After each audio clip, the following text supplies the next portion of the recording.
Hola, mi nombre es Silvia Benavides y en este momento vamos a hablar sobre las patologías en las funciones ejecutivas.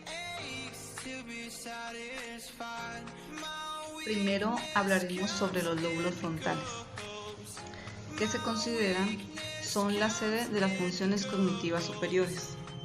En el ser humano, los lóbulos frontales abarcan todo el tejido cortical anterior a la cisura de Rolando, comprendiendo aproximadamente el 20% de todo el neocórtex.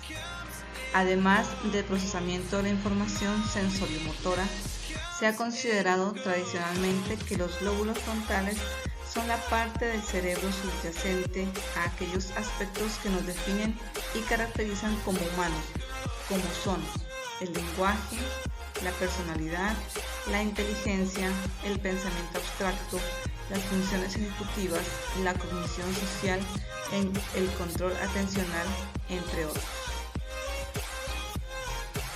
En la imagen tenemos la representación de las diferentes áreas que componen la corteza frontal. Están el área dorsolateral, área motora suplementaria y corteza premotora, la corteza motora primaria, el área orbitofrontal, el área de Broca y la cisura central.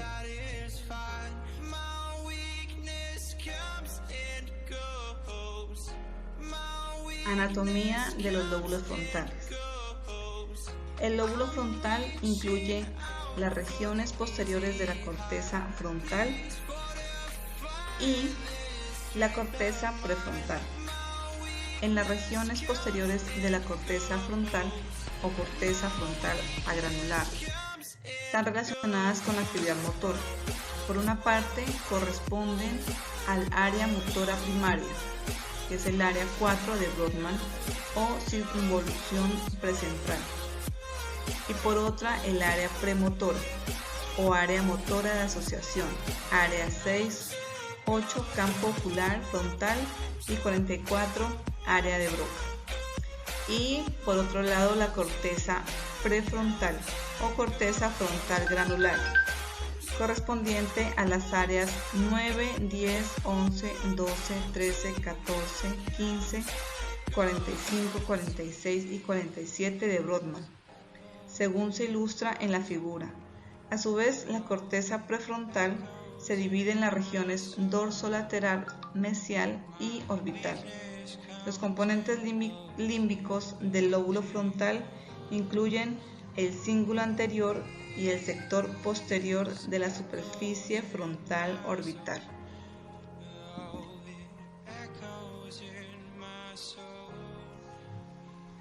El término de función ejecutiva es un término amplio que incluye aspectos como la capacidad de filtrar la interferencia, el control de las conductas dirigidas a una meta, la habilidad de anticipar las consecuencias de la conducta y la flexibilidad mental. También incluye la moralidad, la conducta ética y la autoconciencia. En general, se supone que el lóbulo frontal hace las funciones de programador y controlador de la actividad psicológica.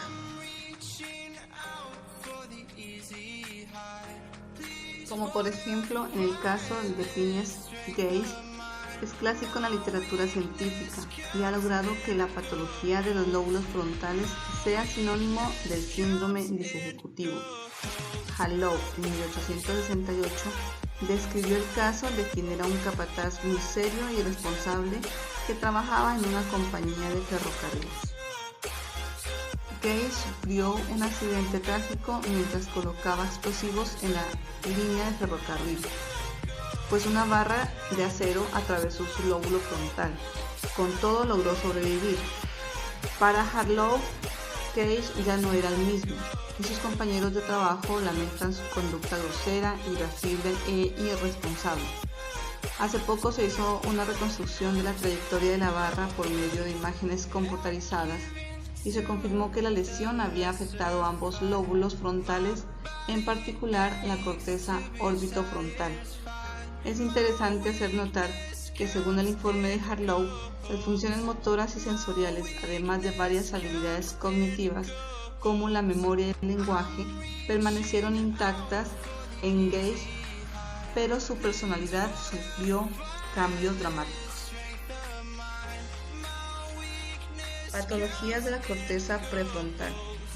La corteza prefrontal y sus diversas regiones, dorsolateral, orbitofrontal y medial, están conectadas con diversas estructuras subcorticales, formando circuitos frontosubcorticales.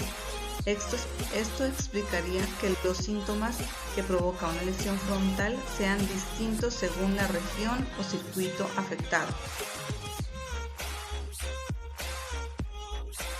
Para Fuster, 2002, la función fundamental del córtex prefrontal es la de organizar temporalmente las acciones que están dirigidas a alcanzar una meta, bien se trate de una meta biológica o cognitiva, movimientos corporales, oculares, conducta emocional, rendimiento intelectual, habla o razonamiento.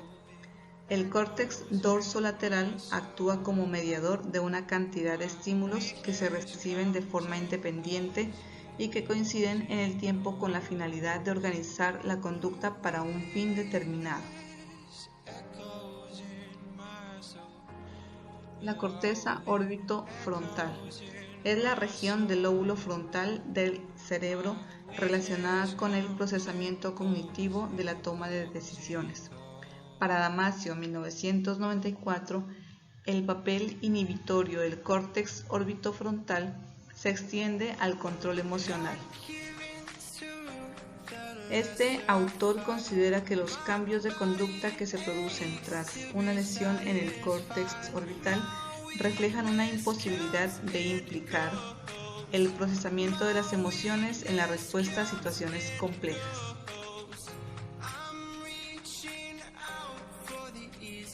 Este síndrome está asociado con conductas de desinhibición, impertinencia, irritabilidad, labilidad emocional, falta de tacto, distractibilidad y desinterés por los sucesos actuales. El afecto puede presentarse como moria, un tanto excitado, o whistle shoot, reiteración verbal de observaciones cáusticas o burlonas. Desde el principio por Oppenheim, 1880. El paciente es incapaz de responder a convenciones sociales y está controlado por los estímulos inmediatos. Cummings, 1993, observó imitación automática de gestos. Curiosamente, las lesiones del circuito orbitofrontal también pueden relacionarse con trastornos de tipo obsesivo-compulsivo. Saxena, 2001. Corteza dorsolateral. El córtex prefrontal dorsolateral tiene un papel fundamental en la organización y secuenciación de la información y contribuye, por lo tanto, a su almacenamiento. Los pacientes con lesiones en esta área presentan una alteración desproporcionada en la capacidad de retención con relación a la capacidad de reconocimiento. La combinación de déficits de planificación, organización y contextualización propios de la lesión dorsolateral puede explicar en parte esta diferencia en los resultados de las pruebas de memoria. Las pistas de organización semántica, por ejemplo, contribuyen a mejorar el recuerdo. Es frecuente valorar la memoria verbal utilizando listas de palabras que se repiten varias veces al paciente para luego, pasados unos minutos, valorar el recuerdo a largo plazo de las palabras.